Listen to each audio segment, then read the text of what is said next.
wabarakatuh. Alhamdulillahilladzi hadana li hadza wa ma kunna linahtadiya laula an hadana Allah. Asyhadu an la ilaha illallah wahdahu la syarikalah wa asyhadu anna Muhammadan abduhu wa rasuluhu salawatu rabbih wa salamuhu alaihi wa ba'du. Alhamdulillah, puji dan syukur kepada Allah Subhanahu wa taala. Pada malam hari ini Allah berikan kepada kita nikmat kesempatan untuk duduk bermajelis ilmu. Kita berharap kepada Allah Subhanahu wa taala agar senantiasa Allah berikan kepada kita keistiqomahan berada di atas agama yang benar ini, agama yang hak, sehingga tatkala malaikat maut datang menjemput ajal kita, kita benar-benar dalam keadaan yang siap. Rasulullah sallallahu alaihi wasallam bersabda, "Man ahabba liqa Allahi ahabballahu liqa'ah."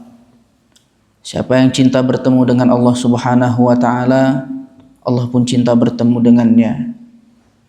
Wa man kariha liqa Allahi karihallahu liqa'ah. Dan siapa yang benci bertemu dengan Allah, Allah pun benci bertemu dengannya. Ketika Ibunda Aisyah bertanya kepada Rasulullah sallallahu alaihi wasallam, "Kulluna yakrahul maut." Atau kulluna nakrahul maut. Wahai Rasulullah, bukankah kita semuanya tidak menyukai kematian? Lantas bagaimana korelasinya, hubungannya dengan hadis ini? Artinya semua kita berpotensi benci bertemu dengan Allah Subhanahu wa taala. Akan tetapi Rasulullah sallallahu alaihi wasallam memberikan penjelasan, sesungguhnya orang yang beriman ketika dalam sakaratul maut busyira bil khair atau busyira bil jannah. Ketika dia dalam kondisi sakaratul maut, maka dia diberi kabar gembira dengan surga. Oleh karenanya dia pun rindu dan cinta bertemu dengan Allah Subhanahu wa taala, karena dia mengetahui setelah ini yang akan dihadapinya adalah kenikmatan.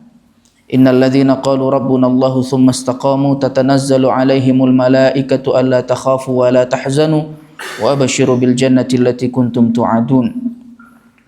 Orang-orang yang di dunia mengatakan kami beriman kepada Allah, kemudian mereka beristiqomah, ketika datang kematian turun para malaikat yang banyak.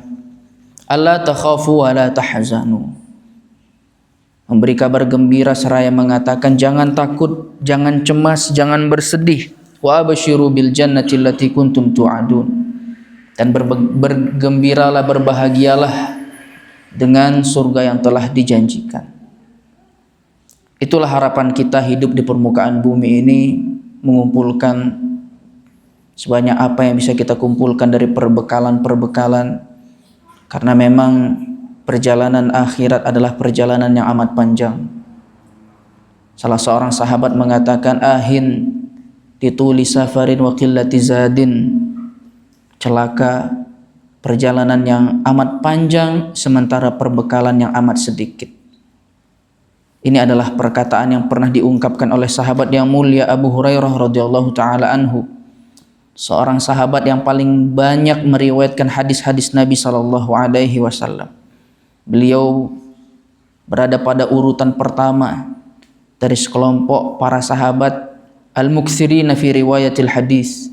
Orang-orang yang banyak meriwayatkan hadis, nomor pertamanya adalah Abu Hurairah. Namun tatkala kematian mendatangi, ajal menjemput, beliau mengatakan, sungguh celaka Abu Hurairah, perjalanan yang panjang dan perbekalan yang sedikit. Kalaulah itu perkataan yang dikatakan oleh seorang yang sangat mulia, seorang yang dicintai dan mencintai Rasulullah sallallahu alaihi wasallam, tentunya kita lebih layak lagi untuk mengatakan perkataan itu. Suatu ketika Umar bin Khattab tatkala beliau telah ditikam oleh Abu Lu'lu' al-Majusi, dalam keadaan beliau yang menunggu datangnya kematian, datang seorang pemuda yang memuji-muji beliau, mengingatkan jasa-jasa beliau yang luar biasa, keadilan yang ditegakkan, sehingga kita akan kesulitan untuk mendapatkan sosok pemimpin yang seperti Umar bin Khattab di zaman ini.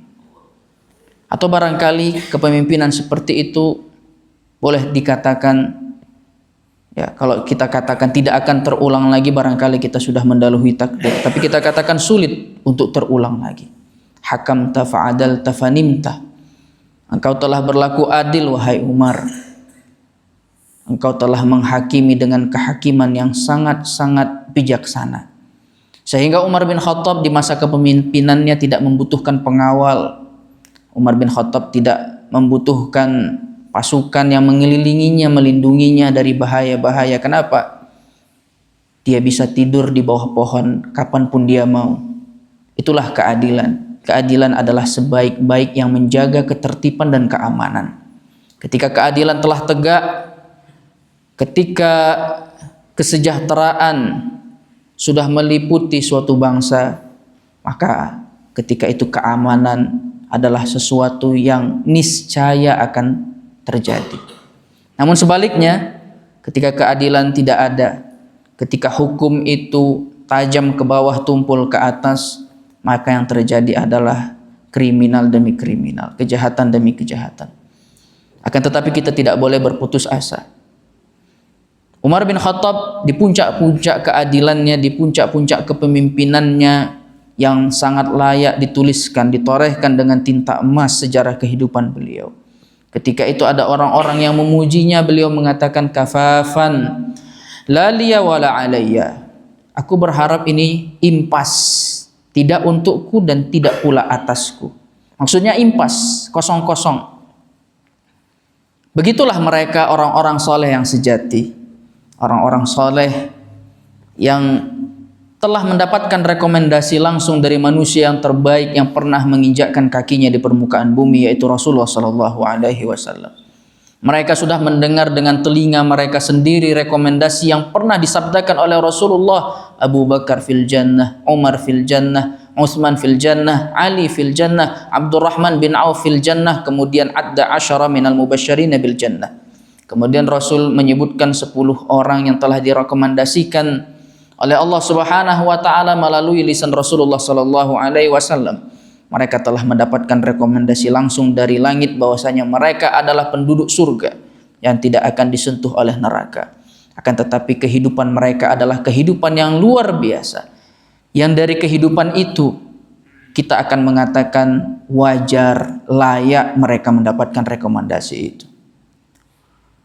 Umar radhiyallahu taala anhu beserta seluruh para sahabat adalah orang-orang yang mulia.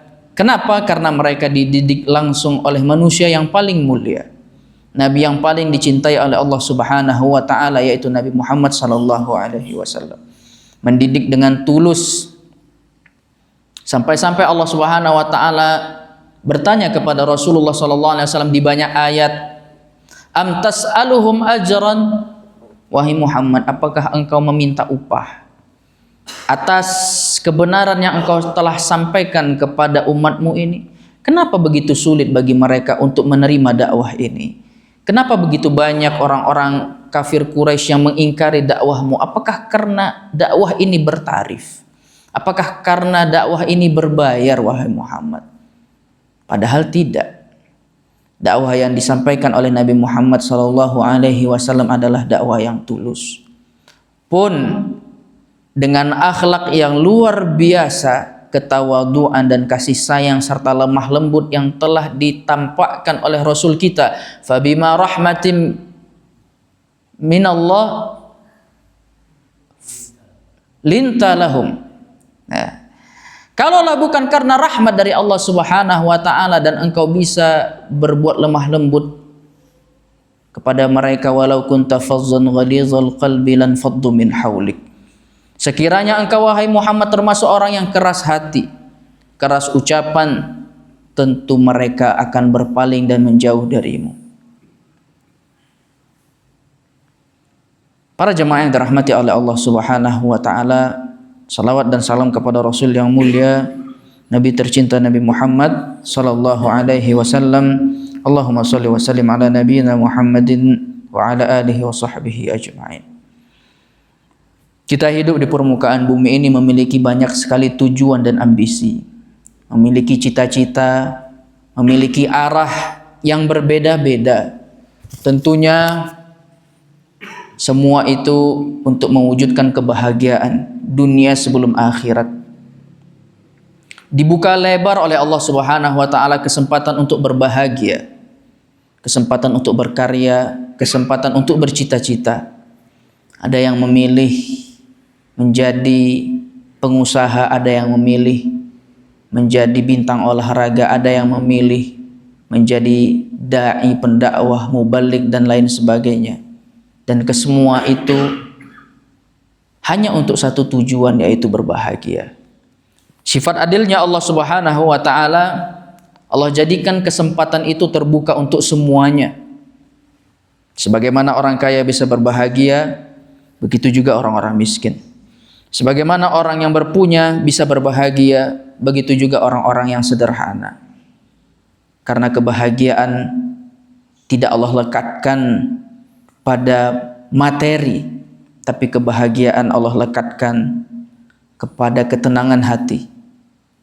Allah berfirman di dalam surat Ar-Ra'd, "Alladzina amanu wa tatma'innu qulubuhum bi dzikrillah, ala bi dzikrillahi tatma'innul qulub." Orang-orang yang beriman yang jiwa mereka tentram dengan mengingat Allah, ketahuilah hanya dengan mengingat Allah lah hati menjadi tentram. Rasulullah sallallahu alaihi wasallam mengatakan, aflaha man aslam. Dalam hadis yang diriwayatkan oleh Al-Imam Muslim, aflaha man aslam, sungguh telah beruntung orang yang Islam, wa ruziqa kafafan, dan diberikan kecukupan dari Allah Subhanahu wa taala, wa qanna'ahu Allahu bima atah, dan Allah jadikan hatinya qanaah dari setiap rezeki yang Allah titipkan kepadanya. Para hadirin yang dirahmati oleh Allah Subhanahu wa taala, kita akan membahas satu firman Allah Subhanahu wa taala dalam Al-Qur'an surah Al-Baqarah ayat 216 yang kita beri judul Al-khairu fi makhtarahullah. Kebaikan itu adalah apa yang telah dipilihkan oleh Allah Subhanahu wa taala. Itulah kebaikan. Allah mengatakan, a'udzubillahi minasyaitonirrajim, bismillahirrahmanirrahim, kutiba alaikumul qitalu wa huwa kurhul lakum wa asa an takrahu syai'an wa huwa khairul lakum wa asa an tuhibbu syai'an wa huwa syarrul lakum wallahu ya'lamu wa antum la ta'lamun. Telah diwajibkan atas kalian jihad di jalan Allah Subhanahu wa taala, dan itu merupakan sesuatu yang barangkali kalian tidak sukai. Dan betapa banyak perkara-perkara yang kalian tidak sukai, malah itulah yang terbaik untuk kalian. Dan betapa banyak perkara-perkara yang kalian sukai, ternyata itu tidak baik untuk kalian. Dan pada akhirnya Allah menutup firman-Nya ayat ini dengan mengatakan, wallahu ya'lamu wa antum la ta'lamun. Dan Allah tahu, Allah tidak mengatakan Allah lebih tahu, tapi Allah mengatakan Allah tahu, sementara kalian tidak tahu. Kalau seandainya Allah katakan wallahu a'lam wa antum ta'lamun, berarti kita tahu. Tapi Allah mengatakan wallahu ya'lam, Allah tahu, kalian tidak tahu. Artinya kemampuan kita untuk menembus hikmah di balik takdir yang telah Allah tetapkan untuk kita adalah kemampuan yang nol. Tidak akan sampai kepada titik itu. Maka Allah ingatkan wallahu ya'lam wa antum la ta'lam. Kalaulah ini keimanan yang kemudian tertanam kokoh di dalam hati kita, bahwasanya kita tidak tahu apa yang terbaik untuk kita. Banyak hal Bapak dan Ibu yang dimuliakan oleh Allah Subhanahu wa taala yang tidak kita ketahui atas diri kita sendiri, yang membuat ego dan kesombongan kita terkikis sedikit demi sedikit dengan mempelajari konsep wallahu ya'lamu wa antum la ta'lamun. Siapa di antara kita yang merasa paling pintar, paling cerdas dan paling hebat? Mari kita bertanya kepada diri kita masing-masing. Sudah berapa kali jantung kita berdenyut, berdetak hari ini? Nggak ada yang bisa jawab. Padahal itu jantung berada di dalam tubuh kita. Sudah berapa kali nadi kita berdenyut hari ini? Ada yang menghitung berapa kali nafas yang keluar dan masuk, berapa kadarnya. Padahal itu semuanya terjadi di dalam tubuh kita. Menandakan betapa lemahnya kita. Betapa papanya kita di hadapan Allah Subhanahu wa taala. Ya ayyuhan nas antumul fuqara'u ilallah. Wahai manusia sekalian, sungguhnya kalian itu fakir di hadapan Allah Subhanahu wa taala. Ketika kita sudah memahami kelemahan kita, ketidakmampuan kita, ketidakberdayaan kita di hadapan kuasa Allah Subhanahu wa taala, maka detik itu datang sebuah kekuatan bernama tawakal. Kalau kita melihat dari sejarah kehidupan, kita akan mendapati sampai para nabi dan para rasul pun mereka tidak bisa menebak apa yang akan Allah perbuat atas diri mereka. Silahkan kita buka firman Allah Subhanahu wa taala pelan-pelan. Yang Allah berikan kepada kita semuanya panduan. Allah mengatakan di dalam surat, coba kita buka surat Al-Jasiyah. Nah, surat Al-Ahqaf ayat 9, juz ke-26. Allah mengatakan tentang Rasulullah sallallahu alaihi wasallam, "Qul ma kuntu bid'an minar rusuli wa ma adri ma yuf'alu bi wala bikum." Rasul mengatakan, aku tidak tahu apa yang akan diperbuat atas diriku dan apa yang akan diperbuat atas diri kalian. Katakan itu wahai Muhammad. Katakan itu kepada mereka wahai Muhammad. Qul, katakan, ma kuntu bid'an minar rusul. Ajaran yang aku bawa ini bukanlah ajaran yang aku karang-karang. Aku bukan orang pertama kali yang mendatangkan ajaran seperti ini. Jauh-jauh hari para nabi dan para rasul telah menyampaikan risalah yang sama, yaitu risalah mengajak kepada Allah Subhanahu wa taala. Aku hanya melanjutkan estafet para nabi dan para rasul. Wa ma adri ma yuf'alu bi wala bikum. Dan aku pun tidak tahu apa yang akan diperbuat atasku dan atas kalian. In attabi'u illa ma yuha ilai. Yang aku ikuti itu hanyalah wahyu yang Allah berikan kepadaku. Rasulullah sallallahu alaihi wasallam diperintahkan oleh Allah Subhanahu wa taala untuk menjelaskan itu. Agar jangan ada mindset tertanam di pikiran orang-orang bahwasanya Rasulullah sallallahu alaihi wasallam memiliki satu kelebihan yang bersifat kelebihan ilahiyah. Suatu ketika Rasul pernah mendengarkan ada seorang jariyah, budak wanita, yang memuji Rasulullah sallallahu alaihi wasallam, dan ketika itu Rasul diam. Akan tetapi tatkala sampai kata-katanya wa fina nabiyyun ya'lamu ma fi ghadin, dan di sisi kami ada seorang nabi yang dia mengetahui apa yang akan terjadi esok. Maka ketika itu Rasul pun menegurnya. Tidak ada yang mengetahui. Wa ma tadri nafsun, surat Luqman ayat terakhir. Wa ma tadri nafsun madza taksibu ghada. Dan tidak ada satu manusia pun yang tahu apa yang akan dia lakukan esok. Ayatnya umum, lafaznya nakirah, dan nakirah itu yufidul umum. Kalau kita belajar kaidah usul fikih, maka min asalibil umum an-nakirah at-tankir.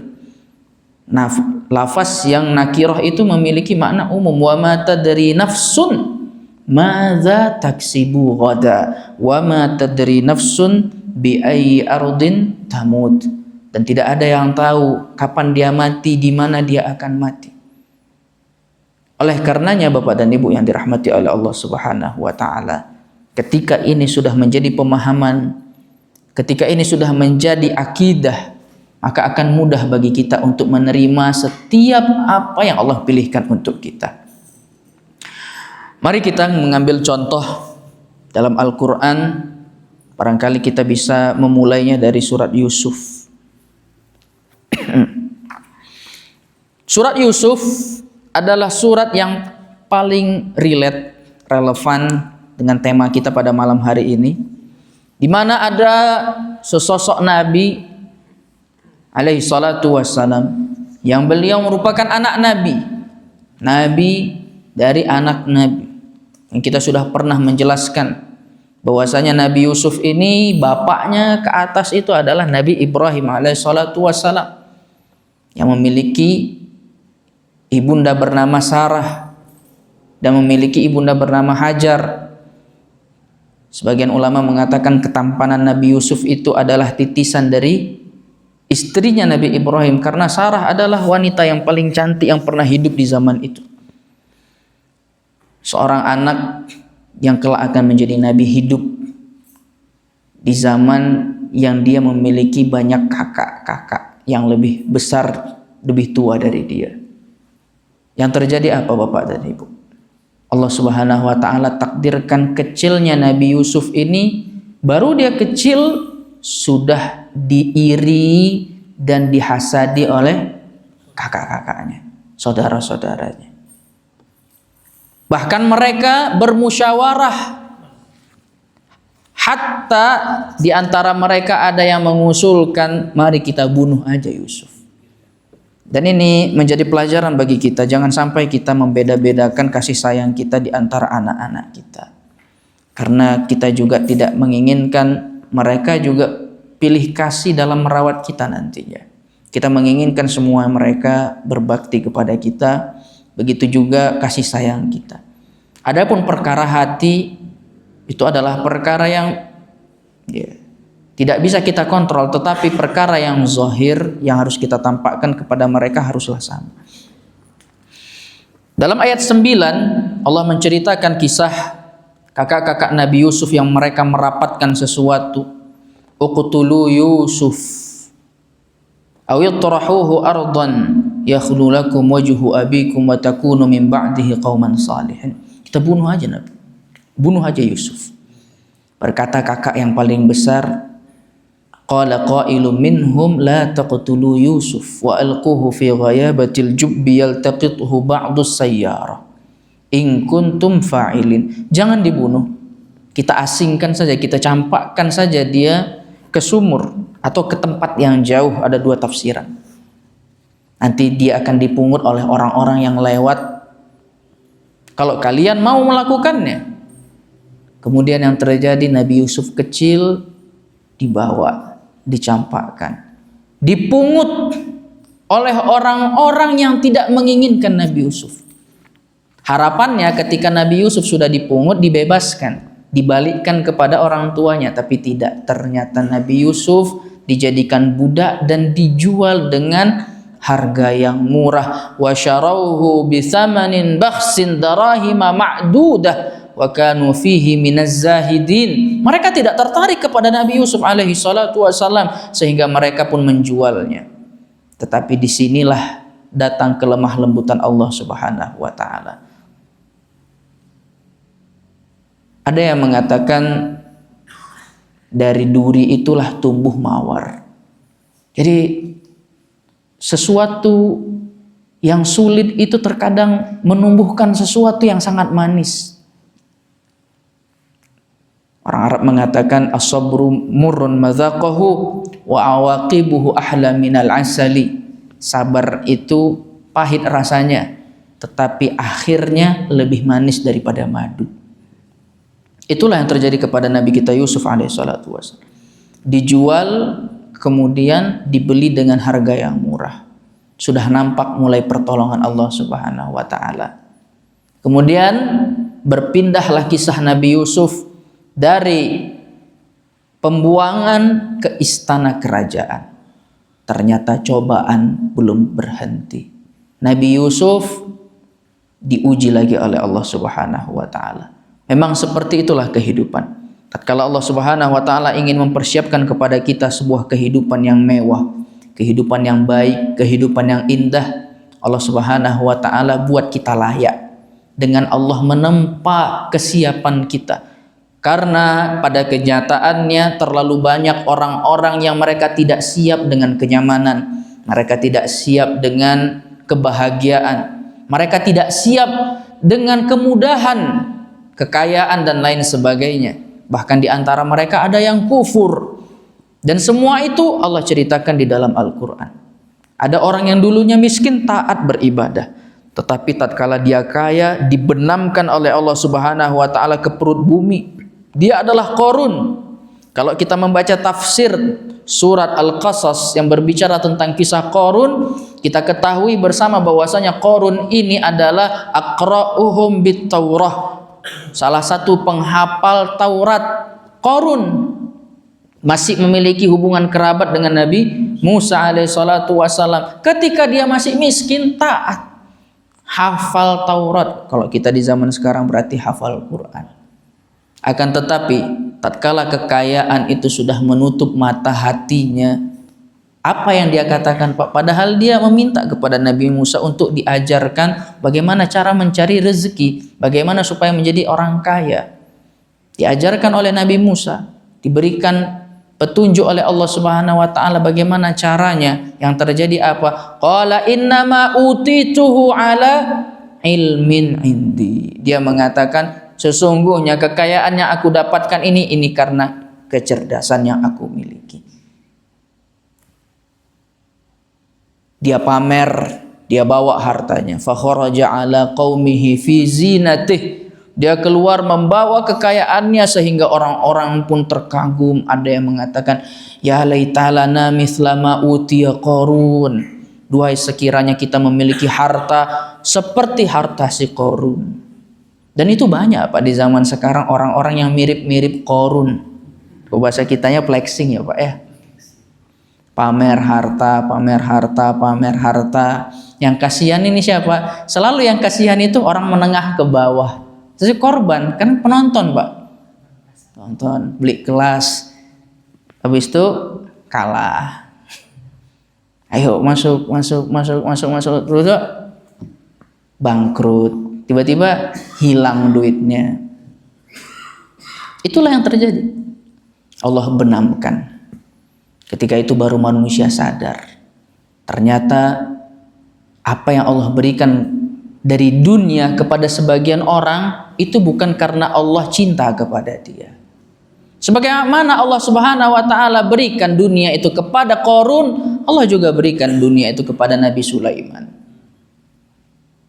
Bukan karena cinta Allah berikan kepada Qarun, tapi sebagai ujian. Fa'ammal insanu idza mabtalahu rabbuhu fa'akramahu wa na'amahu fayaqulu rabbi akraman wa amma idza mabtalahu faqadara alaihi rizqahu fayaqulu rabbi ahanan. Itulah manusia tatkala dia diberi oleh Allah Subhanahu wa taala rezeki dunia, dia mengatakan Allah sayang kepada saya. Padahal belum tentu. Tatkala Allah sempitkan rezekinya, dia katakan Allah menghinakan saya. Padahal belum tentu. Ada nabi yang miskin, Nabi Isa alaihissalatu wassalam. Kehidupan yang tidak pernah tenang, dikejar-kejar, berpindah dari satu tempat ke tempat yang lain. Ada nabi yang pernah diuji dengan sakit, Nabi Ayub alaihissalatu wassalam. Ada nabi yang diuji oleh Allah Subhanahu wa taala dengan pernikahan yang amat panjang dan tidak memiliki anak kecuali sudah usia renta. Tapi Allah cinta kepada mereka semuanya. Allah sebutkan nama-nama mereka di dalam Al-Quran dengan pujian-pujian. Namun betapapun Allah memberikan kekayaan, kerajaan kepada Fir'aun, kepada Haman, kepada Qarun, tetapi Allah sebutkan mereka di dalam Al-Quran dalam bentuk penghinaan agar menjadi pelajaran. Ketika itu Nabi Yusuf alaihissalatu wassalam telah berpindah ke istana raja, tumbuh besar menjadi lelaki yang tampan dan menawan sehingga menarik perhatian Imra'atul Aziz. Wa rawadathu allati huwa fi baitiha an nafsihi wa ghallaqatil abwaba wa qalat haytalak. Dalam riwayat lain hitalak. Kemudian wanita itu menggodanya. Dia tutup pintu-pintu dan kemudian dia panggil Nabi Yusuf. Mendekatlah. Tahayyatu ilaika, aku telah bersiap. Para ulama Pak membahas tentang ayat ini. Di sini sudah terkumpul beberapa poin yang membuat seharusnya Nabi Yusuf itu cukup. Kalau itu terjadi di kita, kita pasti kalah. Kecuali kalau Allah berikan kepada kita taufik dan hidayah. Selalu ada pengecualian Pak. Pertama, Nabi Yusuf muda. Dan kita ketahui bersama, anak muda secara syahwat berbeda dengan orang tua. Meskipun orang tua ada juga yang selalu muda gitu ya Pak ya. Jadi anak muda ini memang muda asli ini. Saya ketemu sama sebagian orang tua, Masya Allah, sudah 50-60 ke atas. Ngobrol sama beliau semangat sekali orangnya. Dia bilang, saya ini usia dari pinggang ke atas 60, ke bawah masih 30 katanya. Lama saya mikirnya tuh Pak. Cuman ada teman sebelah ketawa baru saya paham. Oh, baru paham saya. Jadi dari pinggang ke atas 60 katanya, ke bawah 30. Kok bisa beda gitu kan, polos. Bapak baru saya bilang kayak gitu aja langsung paham gitu. Luar biasa yang pengalaman ya Pak. Ini Nabi Yusuf pertama muda. Yang kedua, Nabi Yusuf itu orang asing. Sebagaimana kita ketahui bersama, orang ketika di tempat yang asing, gak ada yang kenal sama dia, itu biasanya lebih nekat untuk berbuat maksiat daripada dia berbuat maksiat di kampungnya. Kalau dia berbuat maksiat di kampungnya, orang pada kenal.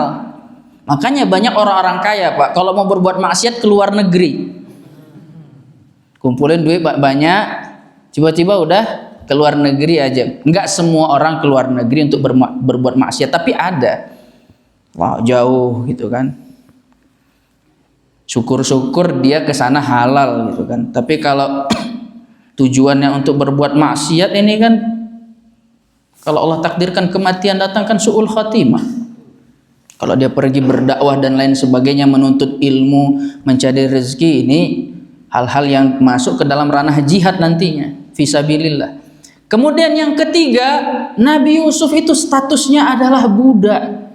Dan budak di bawah tekanan majikannya.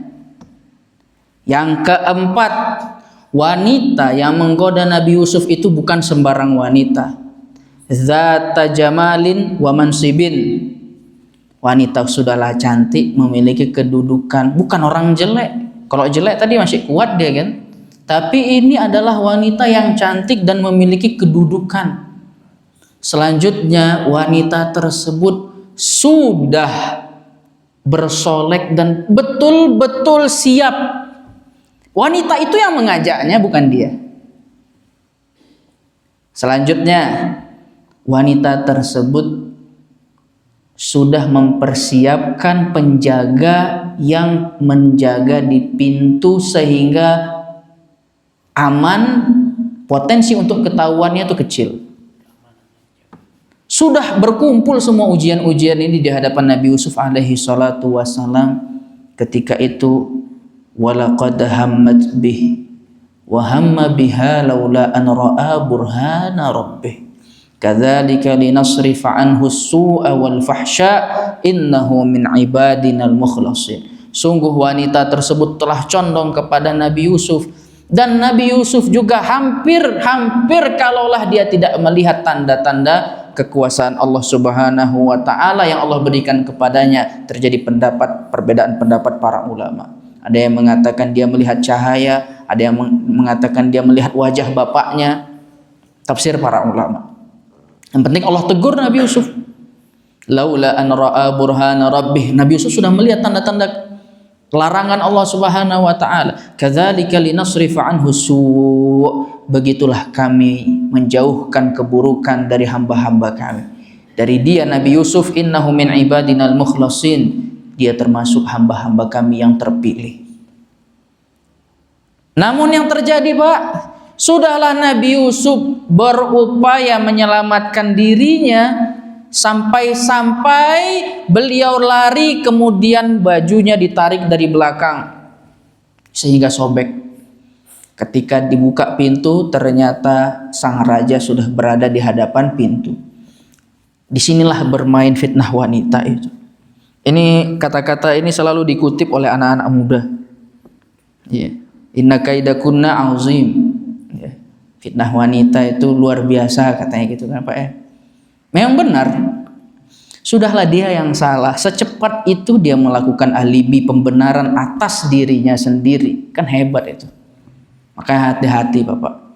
Suatu ketika masuk seorang wanita yang menangis-nangis di hadapan Iyas Al-Qadhi, seorang tabi'in yang bekerja menjabat sebagai seorang qadhi hakim. Dia melihat, atau Iyas bin Muawiyah Al-Qadhi, dia melihat, sehingga ada orang mengatakan, wahai qadhi, sepertinya wanita ini yang benar, wanita ini yang dizolimi. Apa katanya? Jangan tertipu dengan air matanya. Tidakkah kalian membaca firman Allah Subhanahu wa taala di dalam Al-Qur'an, waja'u abahum aisya'an yabkun, mereka datang menangis-nangis kepada bapaknya padahal mereka yang bersalah. Playing victim. Playing victim. Dulu saya nggak tahu artinya itu. Cari di kamus baru tahu. Nah, itulah yang terjadi. Apa kata dia? Kata wanita ini, dia mengatakan, qalat ma jazaa'u man arada bi ahlika su'an illa ayusjana au adzabun alim. Bagaimana wahai suamiku pendapatmu tentang seorang laki-laki yang ingin berbuat mesum kepada keluargamu selain dipenjara atau disiksa dengan siksaan yang pedih? Luar biasa itu. Alhamdulillah Nabi Yusuf orangnya bukan tipe orang yang gak enakan Pak, berani membela diri. Qala hiya rawadatni an nafsi, dia yang menggoda saya, bukan saya yang mau sama dia. Ya, kan luar biasa itu Pak. Kalau kita memang betul-betul gak salah, itu berani luar biasa Pak untuk membela diri. Hiya rawadatni an nafsi. Tiba-tiba datang saksi, wa syahida syahidun min ahliha. Kesaksian datang dari kelompok istana itu sendiri, dari pihak istana. In kana qamisuhu qudda min qubulin fasadaqat wa huwa minal kadzibin.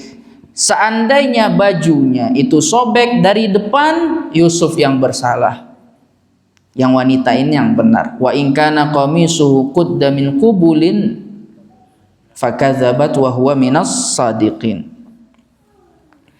Kalau seandainya sobeknya dari belakang, maka Nabi Yusuf yang benar. Ternyata setelah dilihat, betul bajunya sobek dari belakang. Perhatikan, Nabi Yusuf seharusnya terbebas. Namun seperti itulah. Dan ini menggambarkan sebuah bentuk pemerintahan ini Pak.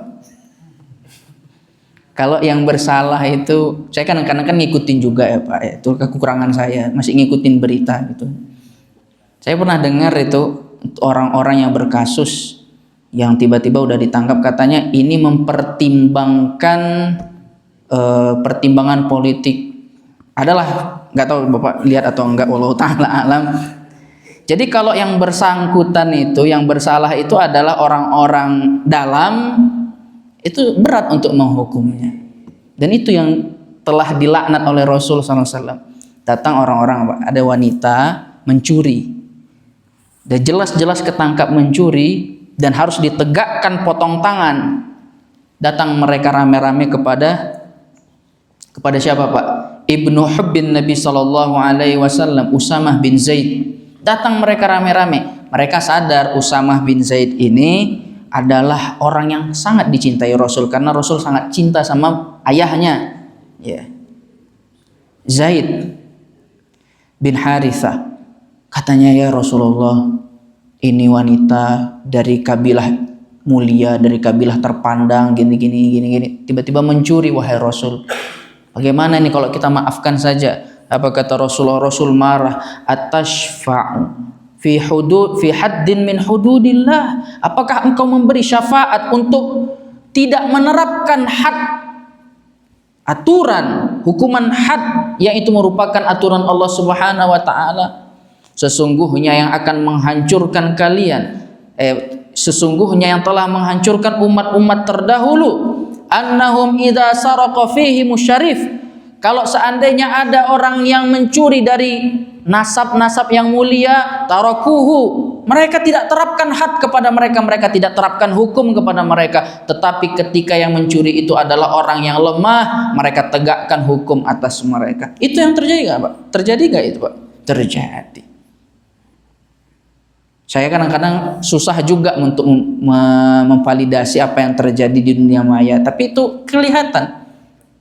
Ada anak merokok, dimarahin sama gurunya, nanti gurunya aja tuh yang masuk penjara tuh, Pak.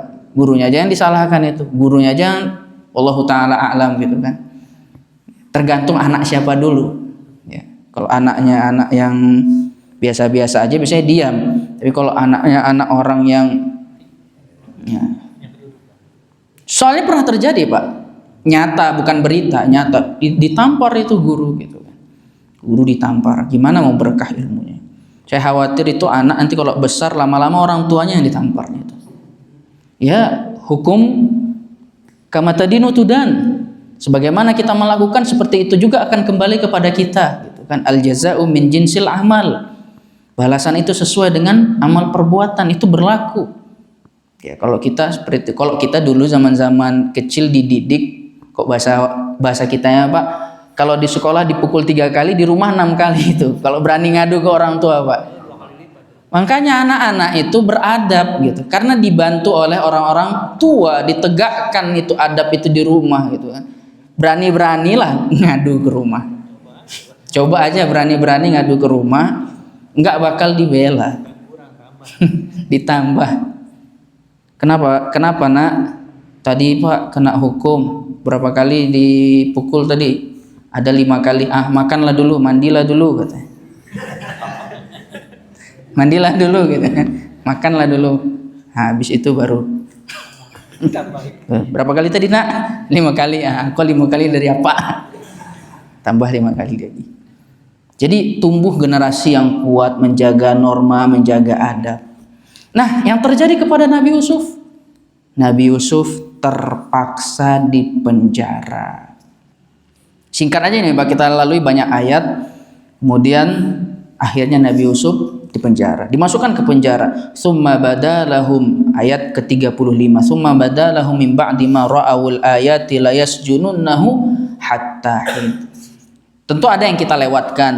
Orang-orang ini kan berita viral, sehingga wanita-wanita itu pada mengejek, imra'atul azizi turawidu fataha an nafsihi qad syaghafaha hubba. Kok bisa-bisanya istri raja menggoda budak laki-lakinya sendiri? Maka disediakanlah undangan, di situ ada makanan, di situ ada pisau dan lain sebagainya. Diperintahkan Nabi Yusuf lewat, kemudian mereka malah yang seharusnya memotong buah, mereka mengiris tangan mereka sendiri. Dan pada akhirnya ujung-ujungnya tetap Nabi Yusuf dimasukkan penjara. Dari penjara inilah orang bisa kenal. Di sini ada faedah dakwah, Pak. Dimanapun kita berada, kesempatan berdakwah itu tetap kita ambil. Ternyata melihat ibadah, karena memang tafsir menjelaskan Nabi Yusuf selama di penjara itu kelihatan tanda-tanda ibadahnya, kebaikan-kebaikannya, perhatian kepada orang lain. Datanglah 2 orang yang bermimpi. Jadi memang orang soleh itu, Pak, apalagi di zaman-zaman dulu, itu bisa kebaca dan kelihatan dari raut wajah. Sebagaimana sebagian kesaksian orang-orang kafir Quraisy yang mengatakan tentang Nabi Muhammad, inna hadzal wajha, sesungguhnya wajah ini adalah wajah yang tidak berdusta. Itu kelihatan, Pak. Cuman di zaman kita aja susah. Kenapa? Yang punya wajah watados, wajah tanpa dosa, yang melihatnya juga banyak dosa gitu. Jadi susah bacanya gitu, Pak. Yang mengandalkan ilmu firasat di zaman sekarang yang susahnya minta ampun, sama-sama banyak dosa. Yang ini penipu, yang melihatnya juga sering nipu juga gitu. Yang ini sering ngutang nggak bayar, yang ini makan riba gitu kan, ya sama, nggak kebaca. Tapi kalau di zamannya era-era para sahabat, era-eranya Imam Syafi'i, itu luar biasa, Pak. Sahabat Utsman bin Affan ketika duduk di majelis, datang seorang sahabat duduk, tiba-tiba beliau mengatakan, mali ara athara zina fi aini ahadikum. Kenapa saya melihat ada bekas zina di salah satu mata di antara kalian? Oh, gitu, Pak. Orang kalau habis berbuat dosa itu nggak berani ketemu sama orang-orang soleh, kebaca dulu. Kalau sekarang jatuhnya nuduh. Ini wajah kenapa hitam ya? Memang dilahirkan hitam ya, bukan hitam karena dosa gitu kan. Jadi jatuhnya nuduh kalau di zaman sekarang. Mali ara athara zina fi aini ahadikum. Setelah semua para sahabat pulang, mendekatlah sahabat ini. Apa katanya? Yang dimaksud saya kan katanya. Benar, tadi sebelum saya masuk ke masjid kebetulan saya melihat wanita yang cantik dan saya tidak menundukkan pandangan, dan itulah yang kelihatan, bekas itu yang kelihatan. Silakan Bapak baca kitab Dalilus Sa'ilin, luar biasa banyak. Imam Syafi'i melihat hal yang sama, Imam Ahmad bin Hanbal, Imam Malik, para a'immah, mereka memiliki firasatun la tukhti, firasah yang tidak pernah meleset. Dalam sebuah hadis, meskipun hadisnya dhaif, ittaqu firasatal mu'min fa innahu yara bi nurillah, takutlah kalian, khawatirlah kalian terhadap firasatnya orang beriman karena dia melihat dengan cahaya dari Allah Subhanahu wa taala. Nah, dilihat ada dua orang yang bermimpi. Qala ahaduhuma inni arani a'siru khamra, wa qala al-akhar inni arani ahmilu fawqa ra'si khubzan ta'kulu at-tayru min nabbi'na bi ta'wilihi inna naraka minal muhsinin. Wahai Yusuf alaihi salatu wasalam, aku bermimpi melihat bahwasanya aku membuatkan minuman khamar, sementara aku yang satu lagi bermimpi membawa makanan di atas kepalaku, tiba-tiba diambil oleh burung. Apa maknanya itu? Ini kata-kata terakhirnya, Nabi ta'wilihi inna naraka minal muhsinin. Tolong beri kabar kepada kami, terangkan takwil dari mimpi kami, sungguh kami melihat engkau termasuk orang-orang yang muhsin, orang-orang yang suka berbuat baik. Kalau kita membaca tafsirnya, kita akan dapati bahwasanya selama di dalam penjara itu Nabi Yusuf itu banyak berbuat baik ke orang-orang. Jadi ibadahnya bukan hanya kepada Allah Subhanahu wa taala saja, bentuk ibadah vertikal, tapi juga ibadah hablum minan nas dirawat oleh beliau. Dan memang seharusnya seperti itu. Orang yang rajin duduk di majelis ilmu, orang yang rajin sholat adalah orang yang rajin membantu sesama. Seharusnya memang seperti itu. Itu baru benar sholatnya. Kemudian Nabi Yusuf mengatakan, saya akan takwilkan sebelum datang makanan kalian. Ditakwilkanlah. Terus Nabi Yusuf juga berdakwah sampai Nabi Yusuf mengajarkan tauhid. Bagaimana menurut kalian, mana yang lebih elok, Tuhan yang satu atau Tuhan yang banyak? Yang kita bingung mau menyembah siapa. Diajarkan ini di ayat di ayat 39 ya. Ya sahibai sijni a'arbabu mutafarriquna khairun amillahul wahidul qahar. Mana yang lebih hebat? Tuhan yang satu atau Tuhan yang banyak? Tentu lebih hebat Tuhan yang satu. Nah, dia mengajak kepada tauhid. Tauhid itu kan mengesahkan, tidak mensyirikan Allah Subhanahu wa taala. Kalau seandainya Tuhannya banyak, berarti ada kesyirikan di sana. Terus baru kemudian Nabi Yusuf mentakwilkan mimpinya. Adapun yang pertama, amma ahadukuma fayasti rabbahu khamra. Adapun orang yang pertama akan bebas dari penjara, dia akan bekerja kembali, dia akan membuatkan minuman untuk rajanya, untuk majikannya. Adapun yang satunya lagi, wa ammal akhar, di sini juga Nabi Yusuf menggunakan kata yang sangat lembut. Nabi tidak mengatakan kamu dan kamu. Nabi mengatakan salah seorang dari kalian. Karena satunya kan akan meninggal. Wa ammal akhar fayuslabu fata'kulu at-tayru min ra'sih. Adapun yang satunya lagi, dia akan meninggal dunia, dia akan disalib dan kemudian burung akan mematuk kepalanya, akan memakan kepalanya. Kemudian yang terjadi, Pak, ini Nabi Yusuf udah dekat sekali ini mau menuju kebebasan. Nabi Yusuf bilang, "Udhkurni inda rabbik." Tolong sebutkan kebaikan-kebaikan saya di hadapan Rabbmu, di hadapan majikanmu. Tolong sebutkan supaya saya juga bisa keluar. Fa ansahu syaitanu dzikra rabbih. Kemudian syaitan melupakan. Syaitan membuat lupa orang tadi sehingga Nabi Yusuf tertahan di dalam penjara bid'a sinin, 3 sampai 9 tahun. Gara-gara lupa, Pak. Ini pelajaran juga nih, kalau ada orang nitip sama kita satu pesan, harus kita ingat-ingat, bisa jadi di situ ada harapannya. Ada harapan yang luar biasa, terlambat sedikit fatal. Tapi di situ ada hikmah dari Allah Subhanahu wa taala, sehingga Allah takdirkan yang bermimpi adalah raja itu sendiri. Rajanya bermimpi, Pak. Dia melihat, ini ara sab'a baqaratin simanin ya'kuluhunna sab'un ijaf. Pada ayat 43. Aku melihat ada 7 sapi yang gemuk dimakan 7 sapi yang kurus. Dan aku melihat wa sab'i sumbulatin khudrin wa ukhra yabisat.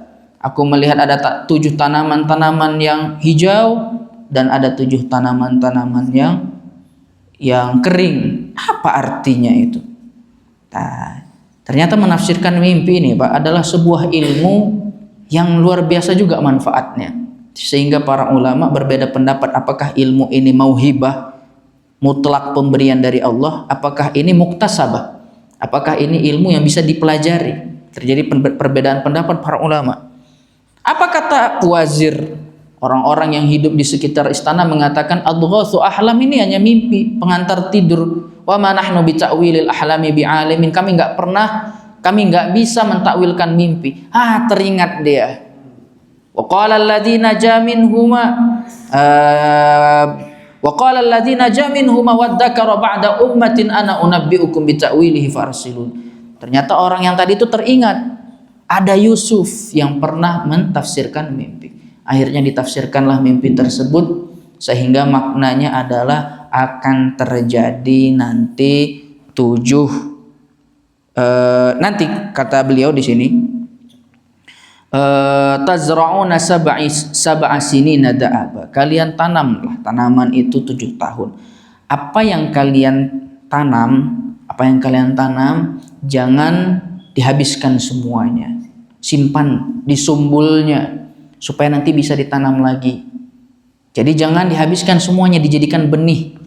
Kenapa? Akan datang 7 musim, 7 tahun paceklik yang parah. Demi Allah, Pak, ini mimpi, ini takwil dari Nabi Yusuf, ini menyelamatkan negara seisinya. Kalau nggak ada ini, Pak, bisa jadi itu mereka ditimpa kelaparan semuanya. Jadi ini strategi yang diterapkan, dijaga. Kalian makan seadanya, semuanya dijaga, dibuatkan bibit baru untuk kemudian nanti bisa ditanam lagi, karena akan ada masa paceklik. Setelah itu baru nanti datang musim panen. Setelah itu baru nanti musim di mana kalian memeras anggur dan lain sebagainya, akan datang hujan. Nah, oleh karenanya daerah-daerah yang lain itu kelaparan, Pak. Termasuklah itu daerahnya keluarga Nabi Yusuf yang mereka kemudian nanti pada akhirnya datang. Intinya, Pak, Nabi Yusuf akhirnya diangkat oleh raja sebagai menteri, ya bahasa kitanya keuangan lah, Pak, ya, mengatur ekonomi, menteri ekonomi dan lain sebagainya, dan pada akhirnya dia menjadi raja menggantikan Malikum Misra. Apa hikmah yang bisa kita petik, Pak? Sangat panjang ternyata episodenya. Kalau kita melihat kesalahan kita dalam sebuah penilaian, kita sering ketika melihat orang-orang yang sukses itu yang kita lihat adalah endingnya. Jarang di antara kita yang kemudian mau mengikuti alur dari awalnya. Kenapa mereka bisa sesukses itu? Barangkali mereka sudah pernah jatuh bangun bertubi-tubi dan mereka tetap memilih lanjut, bangkit. Sehingga kemudian Allah melihat kesuksesan itu, Allah angkatlah derajat mereka di dunia sebelum di akhirat. Masalahnya, Pak, yang banyak menerapkan konsep ini, mirisnya adalah orang-orang yang di luar Islam. Banyak mereka menerapkan, bahkan mereka menulis buku tentang itu. Banyak. Ini sudah ditolak 1000 kali, ini sudah ditolak belasan kali, akhirnya sukses, akhirnya kaya, akhirnya memiliki ini. Sebenarnya kita di dalam Islam tidak ada yang gagal sebenarnya. Gak ada yang gagal. Kalaupun nanti sampai mati kita Allah takdirkan tetap miskin, walal akhiratu khairul laka minal ula. Akhirat itu jauh lebih baik. Yang penting Allah menilai usaha kita. Kita ini mengumpulkan uang untuk apa? Kalau seandainya untuk Allah Subhanahu wa taala, untuk agama Allah Subhanahu wa taala, enggak ada yang gagal. Enggak ada yang gagal. Ya. Ajruhu indallah. Pahalanya sudah tersimpan di sisi Allah Subhanahu wa taala. Akhir dari kajian ini saya ingin menutup untuk dari sebuah cerita pendek yang diambil dari beberapa cuplikan ceramah yang kita sebenarnya tidak mengetahui sanadnya, cuman karena disampaikan oleh banyak orang-orang yang kita anggap sidqah, maka kita pun mengambilnya. Kalaupun tidak kita kisahkan, sungguh apa yang sudah kita sampaikan dari ayat-ayat Al-Quran lebih dari cukup. Ada seorang raja yang dia memiliki menteri yang selalu mengatakan al-khiratu khiratullah. Kebaikan itu ada pada pilihan Allah Subhanahu wa taala. Saya sebenarnya Pak, kadang-kadang kita itu memang butuh diingatkan. Saya pernah meminta doa kepada seseorang, saya bilang, "Tolong doakan saya ya supaya lulus ini dan ini." Jawaban dia, "Al khairu fi makhtarallah." Yang baik itu apa yang Allah pilih. Yang terbaik aja. Kalaupun Allah nggak luluskan, kalau memang itu yang terbaik, itu yang terbaik. Yang penting kita usaha. Dia memiliki menteri yang selalu mengatakan itu. Tiba-tiba suatu ketika raja ini jarinya terputus. Nah, apa kata menteri tersebut? Al-khiratu khiratullah. Yang baik itu adalah pilihan Allah. Jengkellah raja ini, sehingga dipenjaralah menteri tersebut. Singkat cerita, berangkatlah raja beserta para menteri-menterinya untuk refreshing, berburu ke hutan. Tiba-tiba mereka ditangkap oleh sekelompok orang-orang yang mereka memiliki dewa, yang mereka memberikan tumbal-tumbal kepada dewanya tadi dari jenis manusia. Maka itu menteri-menteri pada dibunuh, ditangkap, dibunuh satu-satu, sampai giliran si raja ini ternyata tangannya, jarinya ada yang putus, ada yang hilang. Apa katanya, nggak layak bagi kita untuk menumbalkan seorang yang cacat untuk dewa kita. Akhirnya dilepas. Dari situ pahamlah raja tadi, benar, yang terbaik itu adalah pilihan Allah Subhanahu wa taala. Ketika dia sampai, dia katakan, baru sekarang saya paham bahwasanya yang terbaik itu adalah pilihan Allah. Nah, kamu di penjara, kira-kira apa hikmahnya? Apa katanya? Kalau saya tidak di penjara, berarti saya tidak ikut tadi sama Anda, berarti saya termasuk salah satu dari korban yang tadi. Semoga ini menambah keyakinan kita dan ketawakalan kita kepada Allah Subhanahu wa taala. Ketika terbetik di hati kita ingin protes terhadap keputusan-keputusan yang telah Allah tetapkan untuk kita, maka kita ulangi, kita bisikkan ke dalam hati kita, wallahu ya'lamu wa antum la ta'lamun. Allah yang tahu, kita enggak tahu. Fatawakkal 'alallah wa ufawwidu amri ilallah. Aku serahkan urusanku kepada Allah, maka dia akan mudah. Ajaban li amril mu'min, inna amrahu kullahu khair. In asabathu sarra syakar fakana khairan lah, wa in asabathu darra sabar fakana khairan lah. Sungguh menakjubkan orang-orang yang beriman, kalau dia ditimpa yang baik-baik, diberikan yang baik-baik, dia bersyukur dan itu baik. Kalau dia ditimpa musibah, dia bersabar dan itu baik. Dan itu hanyalah kelebihan orang-orang yang beriman. Ini yang dapat kita sampaikan. Bila ada pertanyaan kita persilahkan. Allahu ta'ala a'lam bishawab. Silakan Bapak, silakan. Bagaimana cara menyikapi hadis yang kita seputar untuk menyikapinya seperti apa? Jika membaca suatu hadis yang dalamnya seperti menyikapinya seperti apa? Hadis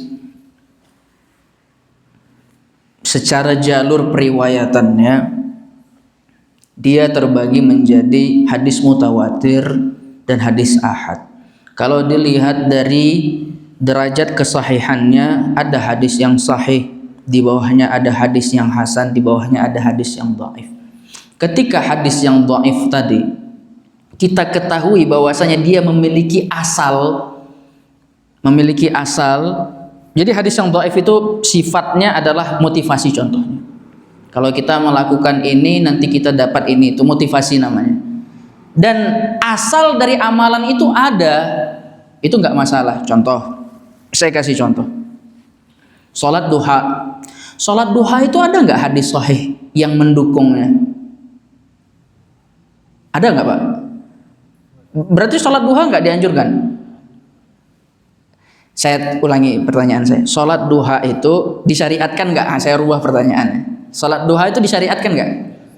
Ada tidak dalilnya? Ada. Sahih tidak dalilnya? Sahih. Udah? Tiba-tiba ada hadis yang lemah menambahkan. Ini nggak masalah. Karena dia tidak mendatangkan syariat baru.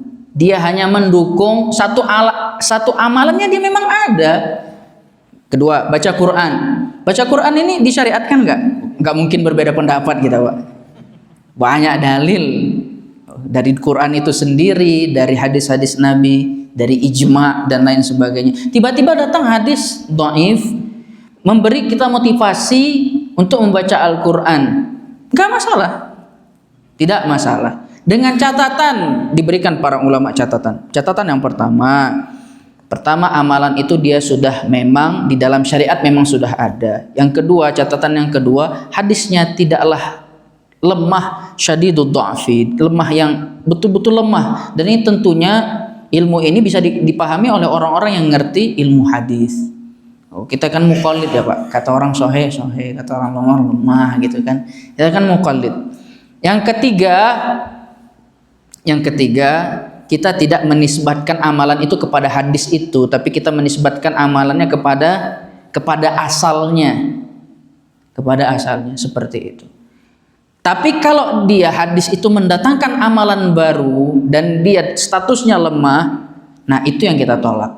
Kalau dia tidak mendatangkan amalan baru nggak masalah. Ya. Memang asalnya sudah ada, sholatnya sudah ada, sholat tahajud. Contohnya datang hadis dhaif memotivasi kita untuk sholat tahajud, nggak masalah. Tidak masalah. Karena pada pensahihan dan pentadhaifan hadis itu terjadi silang pendapat juga para ulama. Bahkan kita punya guru yang beliau juga mutakhassis di dalam ilmu hadis. Beliau punya daurah, satu daurah menarik juga bagi saya. Al-i'jazul ilmi fil ahadits ad-dha'ifah. Satu i'jaz, mukjizat ilmi yang diambil dari hadis-hadis lemah. Ini ada bab khusus tentang kenapa ulama terkadang berbeda pendapat. Apatah lagi hadisnya diperselisihkan pendapat para ulama. Ada yang mengatakan sahih, ada yang mengatakan lemah. Ini lebih luas lagi. Ya, bagi yang memandang itu tidak lemah, amalkan. Bagi yang memandang itu lemah, tidak diamalkan. Wallahu taala a'lam bissawab. Ada lagi, Pak? Ya, silakan, Pak. Memaknai dan menyikapi istilah waro, juhud, dan lagi itsar. Gimana? Ihsan, isar, ya. Konsep-konsep seperti itu. Ini derajat-derajatnya ya Pak. Kalau kita bandingkan dua, wara dengan zuhud, mana yang lebih tinggi? Yang lebih tinggi adalah zuhud. Jadi wara itu di bawah zuhud. Karena dibangun di atas definisi. Kita supaya tahu sesuatu itu tasawurnya seperti apa, maka kita harus tahu definisinya. Kalau zuhud itu meninggalkan sesuatu yang tidak bermanfaat di akhirat. Adapun wara, dia meninggalkan sesuatu yang dikhawatirkan memudaratkan. Berarti zuhud lebih di atas. Jangankan mudarat, yang enggak bermanfaat aja dia tinggalkan. Itu zuhud, itu di atas. Kalau wara, bisa jadi dia masih melakukan hal yang tidak bermanfaat meskipun tidak membuat mudarat. Ya. Dia tidak bermudarat tapi tidak bermanfaat. Jadi wara di bawah zuhud. Wara itu kalau kita ini antara halal atau syubhat, ini antara haram atau syubhat, dia lebih pilih haram biasanya. Biasanya gitu Pak. Kalau ragu dia, ya, itu wara namanya. Kehati-hatian. Tapi kalau zuhud udah di atas itu lagi. Dia bukan cuman melampaui batas hati-hati tapi lebih di atas itu. Jangankan bermudarat, sekedar tidak bermanfaat saja dia tidak ambil gitu. Makanya ini derajat yang sangat tinggi. Adapun isar itu adalah mendahulukan orang lain dalam perkara-perkara dunia, bukan dalam perkara agama. Contoh ketika kita sholat berjamaah, ada saf yang kosong, sementara kita tahu saf yang pertama lebih utama daripada saf yang kedua. Seharusnya kita yang mengisi saf yang kosong itu. Li'annal al-isara fil ibadati makruh.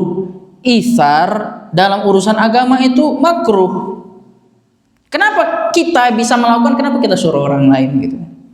Ya ada orang miskin gitu kan. Kita bisa kasih infak. Kenapa kita suruh orang lain? Seharusnya kita yang terdepan untuk melakukannya. Tapi untuk perkara-perkara dunia dia bagus. Nah, itulah isar yang dipuji itu. Wa yu'siruna ala anfusihim walau kana bihim khasasah di dalam surah Al-Hasyr. Dan mereka mendahulukan orang lain dalam perkara-perkara dunia meskipun mereka butuh. Contohnya makan. Mereka butuh makan tapi dia tahu bahwasanya ini lebih butuh. Dia dahulukan atas dirinya.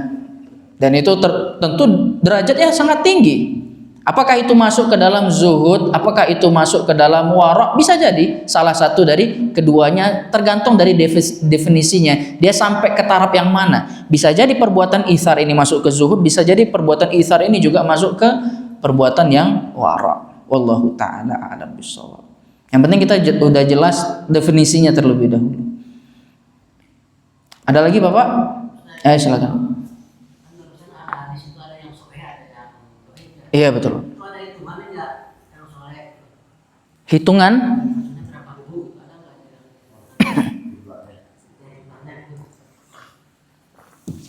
Kalau hitungan pastinya wallahu ta'ala alam. Cuman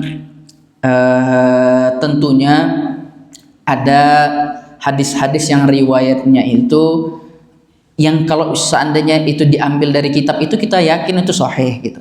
Contohnya hadis riwayat Bukhari dan Muslim itu di situ kita nggak ada silang pendapat lah ya Pak ya. Kalau udah ada disebut biasanya rawahul Bukhari wa Muslim fi sahihaihima. Contohnya seperti itu kita nggak ada silang pendapat. Atau adapun batas berapa jumlahnya wallahu taala a'lam bishawab. Ya permasalahan sahih dan dhaif hadis ini dia butuh disiplin ilmu tersendiri. Namanya ilmu ada di situ namanya ilmu jarh wa ta'dil. Ini termasuk ilmu yang berat sebenarnya. Makanya kalau kita lihat jarang ada orang yang ngambil kuliah hadis itu jarang. Banyak, tapi kalau dibandingkan dengan yang lain jadi sedikit gitu. Ya, yang ahli hadis banyak, tapi kalau dibandingkan dengan ahli fikih, tentu ahli hadis lebih sedikit. Kalau dibandingkan dengan ilmu syariah, ahli hadis jumlahnya lebih sedikit gitu. Wallahu ta'ala alam. Dan saya tidak takhusus di dalam ilmu hadis. Dalam ilmu hadis saya muqallid. Jadi semua ilmu, bukan cuma ilmu hadis, semua ilmu kita muqallid. Siapa kita ya? Kita bukan orang yang mujtahid. Orang itu penuntut ilmu cuma dua. Mujtahid kalau nggak muqallid. Kalau nggak muqallid dipastikan mujtahid. Kalau nggak mujtahid ya pasti muqallid. Cuman muqallid sama muqallid ini kan tingkatannya banyak ya Pak ya. Ada yang muqallid ke ustadznya, ada yang muqallid ke mazhab, ada yang sudah bisa mentarjih, dia punya alat-alatnya. Kayak kita tahu diri lah, kita udah sampai mana gitu kan. Kita dibilang ahli mazhab Syafi'i pun enggak. Bisa dites kan Pak ya. Saya ahli mazhab Syafi'i, sini duduk. Mari kita uji matan warokatnya, mari kita uji kifayatul akhyarnya, mari kita uji safinah-safinahnya. Bisa nggak dia? Intinya kebanyakan manusia pada zaman ini masih muqallid, itu pun muqallid apa ya, stadium masih bawah-bawah kali itu. Iya, muqallid masih ngikut lah Pak. Syukur-syukur kalau udah bisa muqallid ke mazhab itu udah hebat itu. Rata-rata orang muqallid ke ustad, rata-rata ya, rata-rata orang muqallidnya taklidnya ke ustad, belum ke mazhab. Kalau udah taklidnya ke mazhab, wah itu level-level Nawawi itu Pak. Yang lebih parah lagi ke ormas. Ya billah. Mudah-mudahan kita termasuk hamba-hamba Allah yang terus semangat menuntut ilmu sehingga kita bisa terbebas dari penjara ta'assub dan fanatik. Karena kalau sudah fanatik itu udah susah melihat kebenaran. Ya. Kalau dari luar itu udah nggak diterima gitu kan, yang terima yang golongan sendiri. Sementara kalau kita sudah punya alat-alatnya tadi Pak, sebelum saya ngisi kajian, itu lama saya tuh berpikir, saya buka kajian usul fikih enggak nih ya. Saya merenungkan, udah saya dengarkan juga, udah saya baca-baca lagi gitu kan. Setelah saya renungi lagi mustalahat-mustalahatnya, kira-kira siap nggak jemaah Nurul Huda ini kalau dibuka taksil fikhi gitu. Saya gini Pak, sebentar ya Pak. Coba kita uji nih, belajar sama-sama. Dalam hadis Nabi, di dalam kitab banyak kitab, diantaranya kitab Bulughul Maram. Di situ disebutkan al-ma'u tahurun la yunajjisuhu syai'. Ini harus diterjemahkan juga ini kan Pak. Itu membuktikan bahwasanya kita itu taklid level rendah. Air itu suci dan dia tidak ternajisi oleh apapun. Itu satu hadis. Hadis kedua, dua-duanya hadisnya sahih. Idza balaghal ma'u kullataini lam yahmilil khabas. Kalau air itu sudah 2 kulah, maka dia tidak membawa najis. Kalau najis masuk, najisnya tidak dianggap, dia tetap suci. Ada 2 hadis ini Pak. Ini hadis 2 kulah, ini hadis mutlak. Airnya mutlak. Air mau banyak mau sedikit tidak akan terpengaruh oleh najis. Yang hadis kedua, air kalau dia 2 kulah tidak terpengaruh oleh najis. Pertanyaannya, air sedikit masuk najis sedikit dan tidak merubah dari sifat air tersebut. Mana yang rajih? Apakah dia najis atau dia tidak najis? Bagaimana alat untuk mengukurnya ini? Ilmu alatnya usul fikih berarti ya Pak. Gimana cara mengukurnya? Kalau kita katakan najis, ini ada hadisnya, al-ma'u tahurun.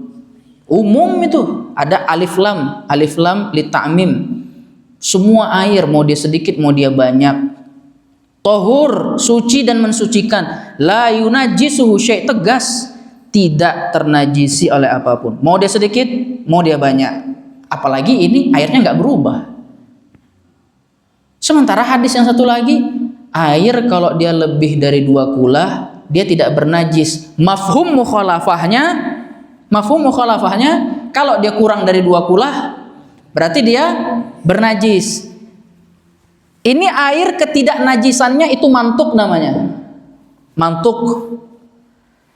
Kenajisan air ini dengan mafhum mukhalafah, mafhum namanya. Di dalam kaidah usul fikih, kalau bertabrakan antara mantuk dengan mafhum, mana yang didahulukan? Mantuk itu yang terucapkan, mafhum itu adalah pemahaman dari sebuah ucapan. Yang diucapkan atau yang dipahami yang didahulukan kalau bertabrakan antara mantuk sama mafhum? Mantuk yang diucapkan kan? Berarti secara mantuk mafhum yang lebih kuat bahwasanya dia tidak najis. Tapi coba kita lihat sudut pandang yang lain.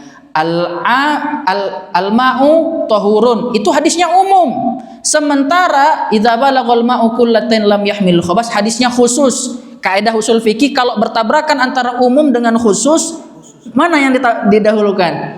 Khusus. Jadi mana yang didahulukan ini? Kalau kita melihat dari kaidah umum dan khusus, yang menang adalah yang najis. Kalau kita lihat dari kaidah al-mantuq wal mafhum, yang menang adalah yang tidak najis. Jadi yang mana yang benar? Dari situ saya nggak jadi kayaknya ngaji usul fikih. Bubar jamaah gitu kan. Sabar. Kayak gitu Pak, ngaji usul fikih itu kayak gitu. Jadi dia memang membahas sesuatu itu pakai alatnya, alat ukurnya, bukan pakai nama Imam Fulan, pakai kaedahnya. Ya, kaedahnya diambil, kemudian diterapkan, dipraktekkan dalam kaedah masing-masing. Disitulah Pak, paham kita secerdas apa ulama itu. Nggak berani kita setelah belajar usul fikih itu, nggak berani kita bilang Imam Fulan itu salah tuh. Ulama Fulan tuh belum dengar di hadis ini, nggak berani kita Pak. Kalau sudah belajar kaedah usul fikih. Dan sampai sekarang saya masih taraddud, masih ragu-ragu kapan saya berani membuka majelis kita bahas kitab belajar kaedah usul fikih. Karena memang mustalahatnya pertamanya mustalahatnya agak tinggi gitu ya. Terus kajiannya memang betul-betul nggak bisa ngantuk Pak. Kalau udah ngantuk lewat itu, udah hilang. Kalau tadi kan masih bisa sambil ngantuk masih bisa diikuti gitu kan, masih enak. Kalau kajian usul fikih kok udah ngantuk udah itu, kalau ibaratnya ini belokan betul-betul bisa, kalau ngantuk masuk dia ke jurang gitu. Mungkin ada pikir ngantuk. Kayak gitulah kira-kira Pak. Yang itu baru ngaji namanya. Gitu baru ngaji, dan gitu harus ada papan tulisnya, ada dicatat kaedahnya ma la yudraku kulluhu la yudraku julluhu. Kalau nggak bisa diambil semuanya, jangan ditinggalkan semuanya. Berarti yang kita hidangkan kepada jemaah kita ini adalah fikih praktis yang sudah ada. Ini ibaratnya kuehnya udah jadi Pak, kita tinggal nyantap. Urusan di dapur yang membuatnya itu kita nggak perlu tahu gitu kan. Tentu kan nggak layak ya Pak bagi orang yang nggak bisa masak, yang nggak ngerti bumbu, kemudian mengomentari sebuah makanan yang sudah dimasak oleh chef internasional yang terkenal, kan nggak layak itu Pak. Ya udah tinggal makan aja, udah kita nggak ngerti gitu kan. Udah siap saji nih di hadapan kita, potong lah, Bismillah, alhamdulillah, makan gitu kan. Seperti itu. Setiap saya melihat ada orang-orang yang kemudian agak tarofu gitu ya, agak sombong, selalu saya kasihkan kaedah. Kira-kira yang ini sama yang ini mana yang benar? Bakal bingung Pak. Saya bilang, oh ini hadisnya seperti ini, hadisnya seperti ini. Rasul pernah bersabda gini, firra minal judami firaraka minal asad. Larilah engkau, kaburlah engkau dari penyakit kusta sebagaimana engkau kabur dari singa supaya tidak menular, maksudnya Pak. Sementara dalam hadis lain Rasul mengatakan Rasul mengatakan la adwa wala tiyarah, nggak ada penyakit menular itu. Jadi gimana cara memahaminya? La adwa wala tiyarah, nggak ada istilah penyakit menular itu, nggak ada. Sementara tadi kata Rasul, larilah engkau dari juzam sebagaimana engkau lari dari singa. Gimana? Betapa butuhnya kita kepada pemahaman para ulama. Nggak bisa kita baca hadis itu suka kita, kemudian kita tarik hukum, nggak bisa Pak. Harus ada masuk di situ pemahaman ulama, baru kita bisa, oh gini, oh gitu, oh gini, oh gitu. Kira-kira seperti itulah Pak. Dan mudah-mudahan Allah mudahkan kita untuk bertahap, step by step, kemudian kita semoga suatu saat Allah mudahkan pula kita untuk sampai merasakan manisnya masuk ke dalam ranah yang para ulama berenang di sana. Tentunya sedikit demi sedikit. Allahu taala alam. Ini yang dapat kita sampaikan. Lebih dan kurang kita mohon maaf. Kepada Allah kita mohon ampun. Dan semoga duduknya kita pada malam hari ini adalah betul-betul ikhlas karena Allah Subhanahu wa taala sehingga menjadi pemberat timbangan amal soleh kita. Amin ya rabbal alamin. Wa sallallahu wa sallim ala nabiyyina Muhammadin subhanakallahumma wa bihamdika asyhadu an la ilaha illa anta astaghfiruka wa atubu ilaik. Assalamualaikum warahmatullahi wabarakatuh.